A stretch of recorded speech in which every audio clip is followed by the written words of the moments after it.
Hello friends, मीनाज किचनमध्ये तुमचं खूप खूप स्वागत आहे. आज आपण तडका दही आलू कसं बनवायचं ते पाहणार आहोत. अतिशय सोपी आणि झटपट अशी रेसिपी आहे. ताजं ताजं दही घ्यायचं आहे.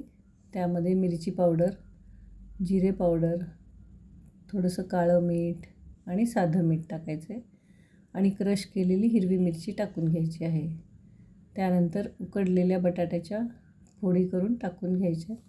त्यावर चिरलेला कांदा, कोथिंबीर टाकून हे सगळं मिश्रण मिक्स करून घ्यायचं आहे. नंतर थोडंसं आपण आता त्यावर तडका देणार आहोत.